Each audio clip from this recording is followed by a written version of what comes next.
আমাদের জেলা সংস্থার যে রিপোর্ট এবং সবকিছু মিলিয়ে একটা তো ছিল, ধরেন যখন আন্দোলন হয় তখন একটা জায়গায় যখন বেশি মানুষের আর কি উপস্থিতি হয় তখন কিন্তু টেকনোলজির একটা প্রবলেম তৈরি হয়। আমরা খেয়াল করছি, যখন আমরা লক্ষ্য করলাম যে এই সোশ্যাল মিডিয়াটাকে, প্ল্যাটফর্মটাকে ব্যবহার করে গুজব, মিথ্যা অপপ্রচার করাটাকে একটা অস্ত্র হিসাবে বেছে নিয়েছে একটা গোষ্ঠী, এবং শুধু দেশের ভেতরে না, দেশের বাইরে থেকে কিছু কন্টেন্ট বুস্ট করা হচ্ছে। তার মানে টাকা দিয়ে মিথ্যা খবরটা সবার কাছে পৌঁছে দেওয়ার যে অপকৌশল বা ষড়যন্ত্র, এটা আমরা যখন দেখছি তথ্যউপাত্ত এবং গোয়েন্দা সংস্থার সকল বিশ্লেষণ, তখন আমরা মনে করেছি যে দেশের নাগরিকদের নিরাপত্তা, রাষ্ট্র নিরাপত্তার স্বার্থে আমাদের যার যতটুকু সক্ষমতা আছে সেটা করা দরকার। একদিকে যেরকম পুলিশ, আইন শৃঙ্খলা রক্ষাকারী বাহিনী, তারা চেষ্টা করছে তাদের নিরাপত্তাটা রক্ষা করা। আমরা সাইবার নিরাপত্তাটা নিশ্চিত করার জন্য সাইবার প্ল্যাটফর্মেও আমরা চেষ্টা করছি যেই জায়গায় যেই ধরনের ভূমিকা নেওয়া উচিত বা প্রয়োজন সেটা করছি, এবং সেটি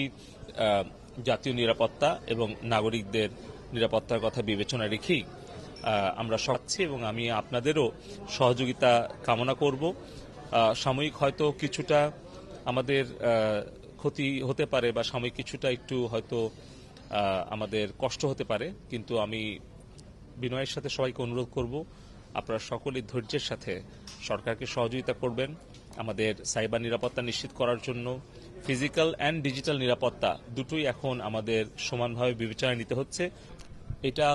পূর্বের কোনো ঘোষণা ছিল না। পরিবেশ পরিস্থিতির প্রয়োজনীয়তার প্রেক্ষিতে গোয়েন্দা সংস্থা এবং আইন শৃঙ্খলা রক্ষাকারী বাহিনীর সহযোগিতার স্বার্থে আমরা প্রযুক্তিগত সহায়তা দিচ্ছি, এবং যত দ্রুত পরিবেশটা নিয়ন্ত্রণে আসবে, আইন শৃঙ্খলা আমাদের নিয়ন্ত্রণে থাকবে এবং আমরা এই আশঙ্কা থেকে মুক্ত হতে পারবো। এবং আমরা লক্ষ্য করছি যে কোথায় থেকে কারা এই অর্থায়নটা করছে, কোথা থেকে কারা এই কন্টেন্টগুলো তৈরি করছে, তার জন্য আমরা ফিজিক্যাল এবং ডিজিটাল ইন্টেলিজেন্স ব্যবস্থা জোরদার করছি। আমরা আশা করছি খুব অল্প সময়ের মধ্যে তিনটা জনপ্রিয় সামাজিক যোগাযোগ মাধ্যম, তাদেরকে আমরা ইমেল করেছিলাম বিটিআরসির পক্ষ থেকে যে আজকে 31 জুলাই তাদেরকে লিখিত মৌখিকভাবে আমাদের জবাব দেওয়ার জন্য যে বাংলাদেশের সংবিধান, বাংলাদেশের আইন এবং তাদের যে নিজস্ব কমিউনিটি স্ট্যান্ডার্ড, সেটাকে তারা মেনে বাংলাদেশের সাইবার স্পেসে তারা কি তাদের কার্যক্রম পরিচালনা করতে চায়, নাকি তারা এগুলোকে অমান্য করে, ভঙ্গ করে পরিচালনা করতে চায়। তো সেইটার জবাব প্রথমে টিকটক দিয়েছিল, এবং আজকে টিকটকের প্রতিনিধি শারীরিকভাবে উপস্থিত হয়ে মৌখিকভাবে সেটার ব্যাখ্যা দিয়েছে, এবং তারা আমাদেরকে আশ্বস্ত করেছে যে এই বর্তমান পরিস্থিতি স্বাভাবিককরণের জন্য, আইন শৃঙ্খলা রক্ষা করার জন্য এবং বাংলাদেশের নাগরিকদের জীবন রক্ষা এবং নিরাপত্তা নিশ্চিত করা এবং সরকার এবং রাষ্ট্রের সম্পত্তি রক্ষার জন্য তারা সহযোগিতা করেছে এবং আগামী দিনেও করবে। ফেসবুক গতকালকে রাত্রে আমাদেরকে ইমেইলে রিপ্লাই দিয়েছে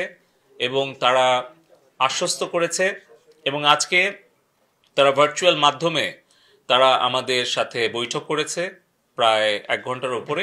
এবং তাদের গ্লোবাল লিগ্যাল টিম এবং তাদের যে আঞ্চলিক প্রধান তারা সকলেই সেখানে উপস্থিত ছিল। আমরাও আমাদের লিগ্যাল টিম এবং বিটিআরসি পুরো টিম আমরা আমাদের উপস্থাপনা তুলে ধরেছি, এবং তার প্রেক্ষিতে তাদের যেই সহযোগিতা সেটি আশ্বস্ত করেছেন। কিন্তু আমরা ফেসবুকের যেই সহযোগিতা, বিশেষ করে 16, 17 এবং 18 তারিখ যখন আসলে মূলত সহিংসতা পুরো বাংলাদেশে ছড়িয়ে যায়, সেই সময় তাদের যেই সহযোগিতা তাতে আমরা আমাদের অসন্তুষ্টি প্রকাশ করেছি, এবং ভবিষ্যতে তারা আশ্বস্ত করেছে এই যে আমাদের প্রাণহানি হয়েছে, সম্পদের ক্ষতি হয়েছে, তার কারণে তারা দুঃখ প্রকাশ করেছে এবং আগামী দিনে আরও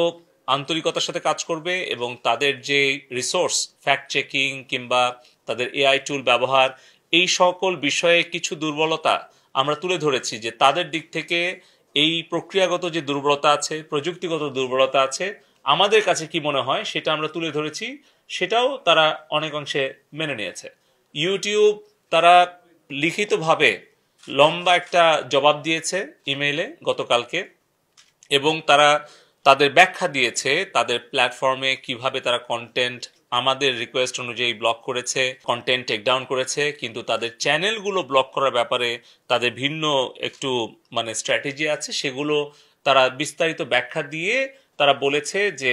আগামীতে তারা আরো ঘনিষ্ঠভাবে কাজ করবে এবং সামনাসামনি তারা আরেকটি বৈঠকের জন্য আরেকটা তারিখ চেয়েছে, কিন্তু লিখিতভাবে তারা বিস্তারিত বর্ণনা করেছে। তো আমরা যেগুলো তুলে ধরেছিলাম, আমি আপনাদেরকে সংক্ষিপ্তভাবে ইউটিউবে যে বিষয়গুলো আমরা আজকে তুলে ধরেছিলাম সেটা আমি উল্লেখ করতে চাচ্ছি। এই যে ধ্বংসাত্মক কাজ যেগুলো 16, 17, 18, 19 তারিখে দেশব্যাপী হয়েছে সেগুলো আমরা তুলে ধরেছি এবং তার প্রেক্ষিতে তথ্য উপাত্তগুলো আমরা তুলে ধরেছি যে কিভাবে আসলে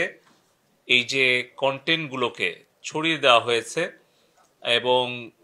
অর্থ খরচ করে দেশ থেকে এবং বিদেশ থেকে কিছু কিছু কন্টেন্টটাকে উস্কানি দেওয়ার জন্য,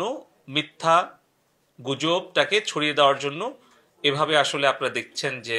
15, 16, 17, 18 কিভাবে এটাকে ছড়িয়ে দেওয়া হয়েছে। যখন আমরা ইন্টারনেটটা আবার স্বাভাবিক গতিতে ফিরে পেলাম তারপর আবার এটাকে শুরু করা হয়েছে। সো এটা একটা কন্টিনিউয়াস প্রসেস।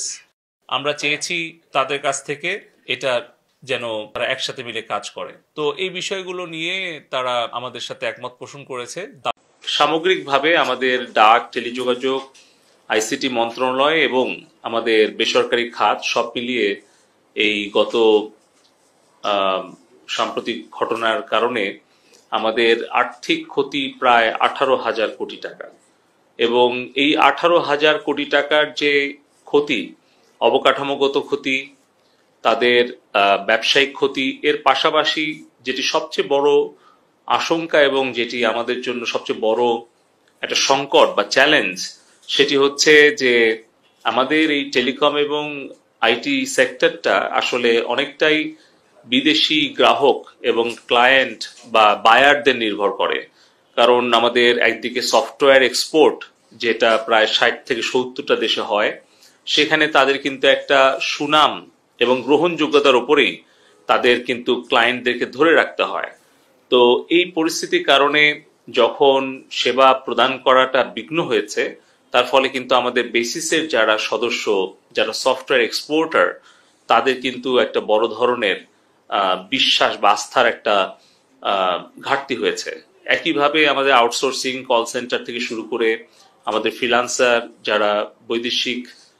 রপ্তানি আয় করে, তাদের সার্ভিস, সফটওয়্যার বা অন্যান্য বিভিন্ন সেবা দিয়ে সেটাও কিন্তু মারাত্মকভাবে ক্ষতিগ্রস্ত হয়েছে। পাশাপাশি আমাদের দেশে এবং বিদেশে যে একটা গোষ্ঠী অপপ্রচারে লিপ্ত হয়েছে বাংলাদেশ সম্পর্কে, এতে দেশের ভাবমূর্তিও কিন্তু অনেকটাই প্রশ্নের সম্মুখীন হয়েছে বিভিন্ন সত্য মিথ্যা অপপ্রচারের ফলে। তো এই সবকিছু মিলিয়ে কিন্তু আমাদের সামগ্রিকভাবে অর্থনৈতিক এবং কর্মসংস্থান, পাশাপাশি আমাদের একটা বিদেশি গ্রাহকদের কাছে আমাদের কিন্তু একটা ভাবমূর্তিরও একটা বড় একটা আমরা ধাক্কা খেয়েছি।